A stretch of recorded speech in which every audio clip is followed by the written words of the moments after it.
Nyarlathotep. Nyarlathotep. The crawling chaos. I am the last. I will tell the audient void. I do not recall distinctly when it began, but it was months ago. The general tension was horrible. To a season of political and social upheaval was added a strange and brooding apprehension of hideous physical danger. A danger widespread and all-embracing. Such a danger as may be imagined only in the most terrible phantasms of the night. I recall that the people went about with pale and worried faces, and whispered warnings and prophecies which no one dared consciously repeat or acknowledge to himself that he had heard. A sense of monstrous guilt was upon the land, and out of the abysses between the stars swept chill currents that made men shiver in dark and lonely places.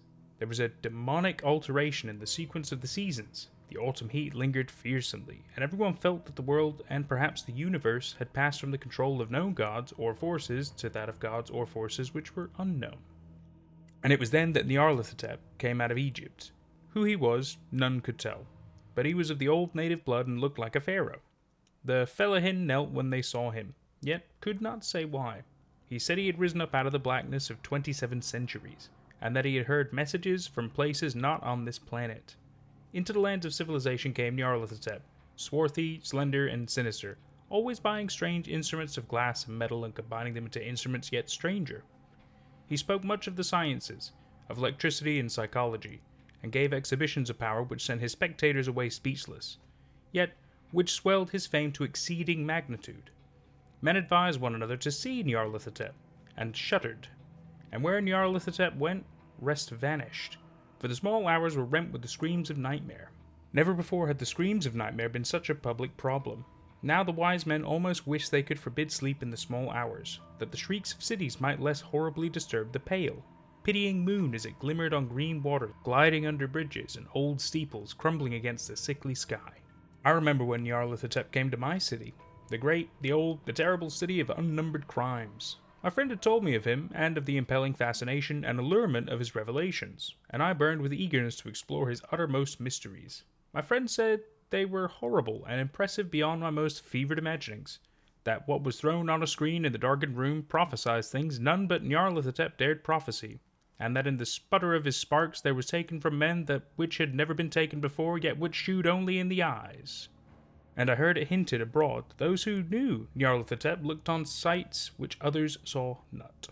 It was in the hot autumn that I went through the night with the restless crowds to see Nyarlathotep, through the stifling night and the endless stairs into the choking room, and shattered on a screen I saw hooded forms amidst ruins and yellow evil faces peering from behind fallen monuments, and I saw the world battling against blackness, against the waves of destruction from ultimate space, whirling, churning, struggling around the dimming, cooling sun. Then the sparks played amazingly around the heads of the spectators, and hair stood up on end whilst shadow more grotesque than I can tell came out and squatted on the heads. And when I, who was colder and more scientific than the rest, mumbled a trembling protest about imposture and static electricity, Nyarlathotep drove us all out, down the dizzy stairs into the damp, hot, deserted midnight streets. I screamed aloud that I was not afraid, that I never could be afraid, and others screamed with me for solace.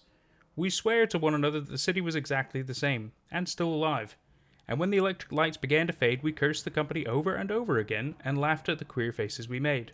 I believe we felt something coming down from the greenish moon, so when we began to depend on its light we drifted into curious involuntary formations and seemed to know our destinations though we dared not think of them.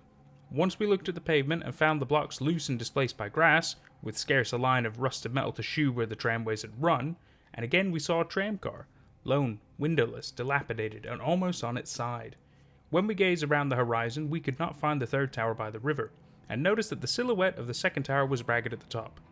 Then we split up into narrow columns, each of which seemed drawn in a different direction. One disappeared in a narrow alley to the left, leaving only the echo of a shocking moan. Another filed down a weed-choked subway entrance, howling with a laughter that was mad. My own column was sucked toward the open country, and presently felt a chill which was not of the hot autumn.